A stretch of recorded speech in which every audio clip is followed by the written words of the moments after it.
Se a TV mais perto de você, eleições 2014, né? Nós estamos aqui acompanhando aí já a votação. E nós estamos aqui na Praça Orlando de Barros Pimentel e encontramos aqui o secretário de Cultura, né? Nosso amigo Sérgio Mesquita. Estamos no aguardo aí do prefeito Austin Quaquá, né? E da sua esposa, aí, a deputada recém-eleita Rosângela Azedan, que também vão votar aqui no colégio próximo. Mas eu aproveitei aqui meu amigo Sérgio Mesquita para que ele possa abrir esse trabalho de hoje da TVC, né? Porque está se comentando muito o posicionamento da revista Veja e o posicionamento também da Rede Globo, onde todos os artistas referente a essa emissora tomaram um posicionamento a favor do Aécio, né? E isso dá-se a entender que esse instrumento de comunicação esqueceu, né, a sua essência maior, que é a informação, e virou mais um cabo eleitoral aí do candidato Aécio. Então eu queria ouvir aqui do secretário Sérgio Mesquita, né, o que ele tem a nos falar aí sobre essa situação que está chocando muitas pessoas. Bom dia, Serginho. Bom dia, Cantarelli. Bom dia, Maricá. Na realidade, Cantarelli, o que está acontecendo não é o apoio ao Aécio que está levando a mídia a fazer o que está fazendo. Poderia ser qualquer outra pessoa. Poderia ser um poste e a mídia ia dizer que o poste ia ser melhor. O que está acontecendo, e a gente tem que ter um pouco de clareza histórica, em 54, se você pegar as manchetes de jornais de 54, 64, são as mesmas manchetes de jornal de hoje. Eles provocaram o suicídio de Getúlio Vargas em 54. Getúlio Vargas, quando suicidou, ele impediu um golpe. O golpe militar ia acontecer em 54 e não em 64. O Getúlio atrasou 10 anos esse golpe. E as manchetes eram corrupção na Petrobras, corrupção no... igualzinho, muda nada. Chegou a 64 e aconteceu a mesma coisa. As mesmas manchetes, a mesma prática. E de lá para cá. Aí veio a campanha contra as diretas já, por exemplo, a Globo, no comício das diretas em São Paulo, falou que era uma festa de aniversário da cidade. Não falou que era o comício pelas diretas. E aí veio a eleição de Fernando Henrique, o Fernando Collor. Outra mentira, a mídia toda junta também trabalhando em cima de mentira, Fernando Henrique. Então o que nós estamos vendo hoje, nada mais na realidade, um recrudescimento. Os caras chegaram ao desespero. Eles não têm proposta. A América Latina toda está mudando para desespero deles. A Bolívia mudou, Venezuela mudou, Peru mudou, o Chile mudou, o Uruguai mudou, daqui a pouco o Equador está mudando. E eles estão desesperados. E se o Brasil mantém a mesma linha que tem hoje, que o mundo lá fora reconhece, mas a nossa mídia aqui dentro diz que não, o New York Times diz que o Brasil melhorou, o New York Times diz que a economia do Brasil está forte, está bem melhor que a da americana, a Europa inteira diz que o Brasil está melhor. E o cara vem com um discurso de mudança, mesmo discurso de anos atrás. O Fernando Henrique, aliás, eu tenho que abrir um parênteses aqui. Fernando Henrique foi o maior eleitor de Dilma Rousseff. Toda vez que ele escreveu uma coluna, a gente ganhou voto. A gente tem que reconhecer isso e fazer uma placa para o Fernando Henrique, o sociólogo dos príncipes que fez campanha para Dilma e não para os príncipes. Que era tanta besteira que ele escrevia que deu no que deu. Está aí os nordestinos, as mulheres, o Fronteira, Ciência Sem Fronteira e por aí vai. Voltando à discussão, o que nós estamos vendo hoje é a radicalização de um processo que vem desde 54. E aí eles radicalizaram, foram arraias do absurdo. A Veja é questionada no mundo. A imprensa internacional ridiculariza a Veja lá fora. Eles virou o marco do ridículo no Brasil. E aí o Globo, a TV Globo, os William Bonners da vida, esse pessoal, eles estão ali a soldo. Eles recebem para falar o que falam. Nenhum deles tem ideologia, além da carteira no final do mês está cheia. E o que a gente tem que fazer para isso mudar? E aí sim vamos falar de mudança. Quando a gente fala em regulamentação da mídia, eles falam que isso é censura. Quando a gente conseguiu o Marco Civil da Internet, a lei mais moderna e melhor lei do mundo de regulamentação da internet, eles diziam que era censura na internet. Eles são contra isso. Tudo que eu quero, e eu trabalhei em televisão 30 anos, tive jornal aqui em Maricá, rádio aqui em Maricá, tudo que eu quero é uma imprensa livre, democrática, e não uma imprensa que se diz democrática e livre, mas só trabalha para um lado. Se vocês lembrarem de outras palavras, como outras palavras funcionavam em Maricá, era um jornal feito por petistas, assumidamente petistas. Mas O próprio Comunidade em Ação, né? o Comunidade em Ação, tá aí, como é que eu fui esquecer dele? Desculpa. O próprio Comunidade em Ação, todo mundo falava. E lá no Outras Palavras, a direita escrevia sem a gente cobrar nada, eles tinham os espaços deles, só que nós dávamos nossa opinião do lado. E o que é que nós vemos hoje? Uma única opinião. Um único lado falando. O lado que defende o capital especulativo. O lado que só quer saber de ganhar com juros, não quer produção. Getúlio teve que morrer porque ele defendia o desenvolvimento em detrimento do capital especulativo. O golpe de 64 foi porque João Goulart defendia o desenvolvimento contra o capital especulativo. E o governo do PT é execrado pela nossa mídia porque ele defende o desenvolvimento interno, ele defende o orgulho de ser brasileiro. Hoje nós temos um país que fala não e um bom português. Quando há pouco tempo atrás nós falávamos sim senhor em 4, 5 idiomas diferentes. É essa coisa que incomoda eles, é isso que eles não querem.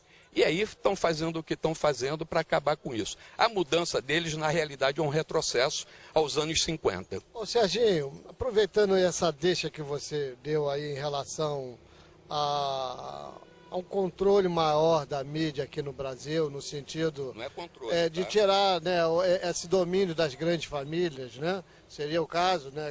Os maiores veículos de comunicação pertencem a famílias tradicionais, não é isso?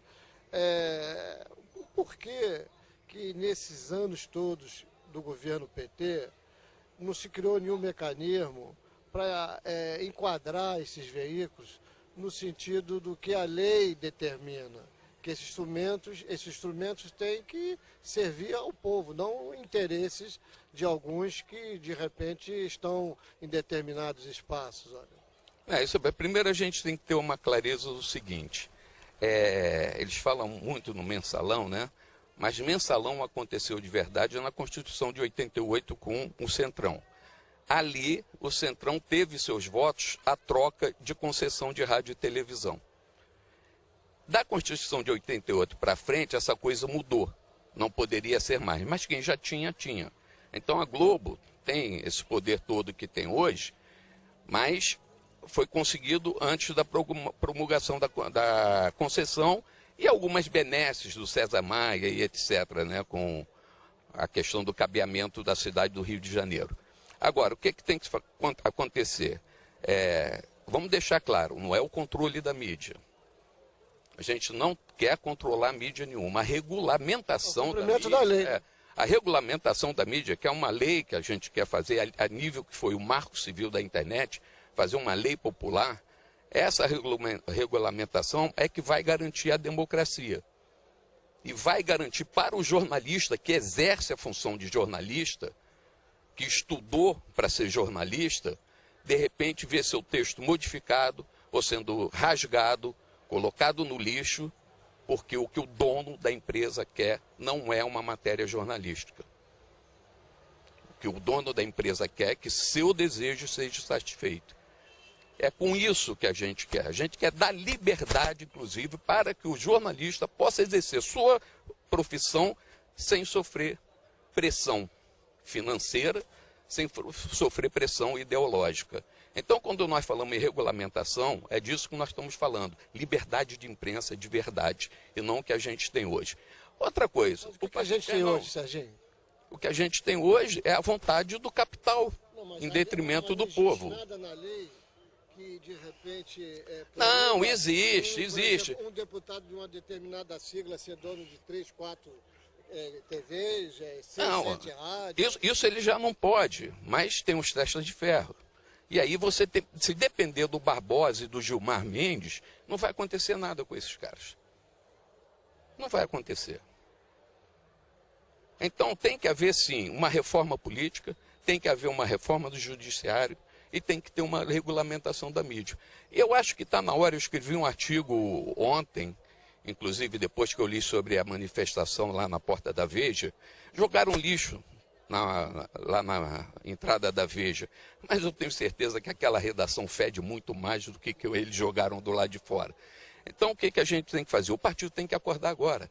Essas empresas vivem do financiamento do governo.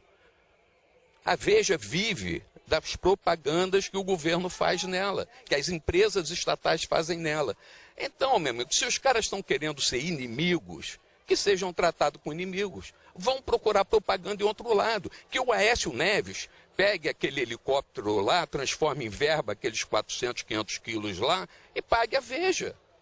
Não pode, é o meu dinheiro, estar pagando uma empresa que não tem democracia. É contra a democracia. Não dá para eu apostar num jornal que defendeu os assassinatos durante a ditadura. É isso que tem que mudar. E está na hora do partido, o PT, também tomar essa atitude.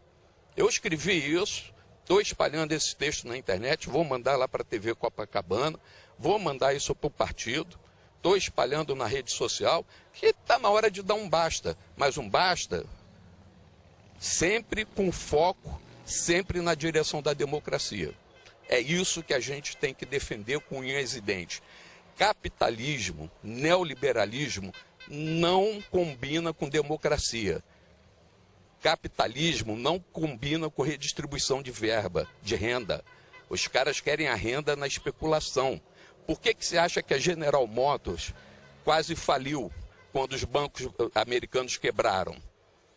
Porque ela tinha um banco interno dentro da fábrica de automóveis que comprava hipoteca. Quando o povo americano não conseguiu mais pagar as hipotecas, a General Motors não tinha mais dinheiro para produzir carro, porque ela tinha trocado toda a sua verba, em vez de investir na produção, na melhoria de seus carros, investiu no capital especulativo.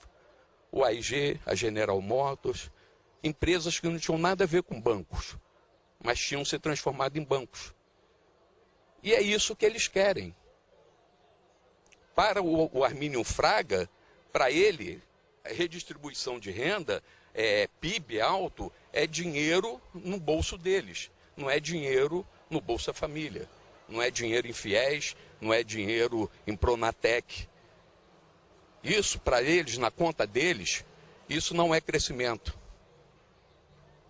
E é contra isso que a gente tem que lutar. A gente não pode deixar esses caras voltarem. Serginho, nós estamos aí há horas, né, de saber o resultado final, né, de quem vai ser o próximo presidente, se a presidenta Dilma vai ser reeleita, ou se o povo achou por bem escolher um novo chefe do executivo. Um velho.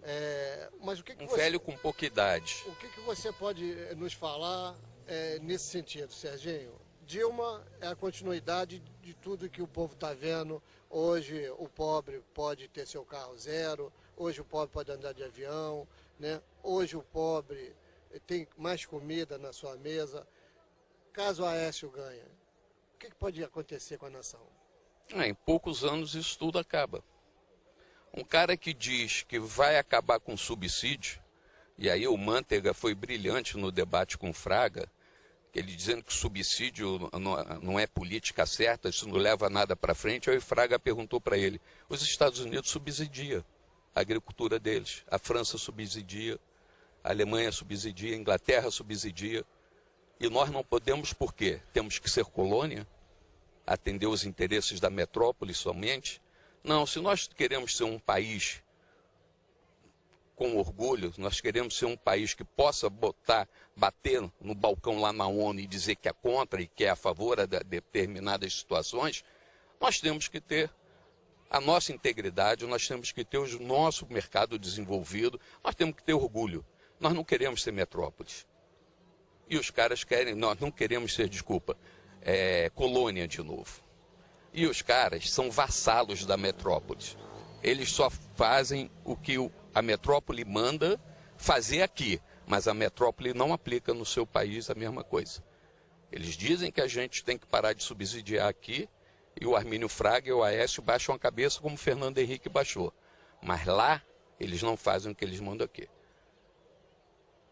É essa a diferença, é isso que o povo tem que saber. Eles querem acabar com o país de novo. Querem transformar o país em produtor de banana. E nós não. Nós queremos exportar doce de banana. É diferente. Tá aí, minha gente. Esse foi o bate-papo aqui que nós tivemos com o Sérgio Mesquita, ele, secretário de Cultura aqui da cidade de Maricá. Daqui a pouco vamos nos encontrar aí com o próprio prefeito Washington Quaquá. Hoje aí é de conhecimento público que ele está no espaço a nível de governo federal, né? Ele acabou de eleger o seu deputado federal, esteve essa semana aí com o presidente Lula. Tenho certeza que tem muita coisa aí para conversar aqui com a TVC, hein? A gente volta já já. TVC nas eleições de 2014.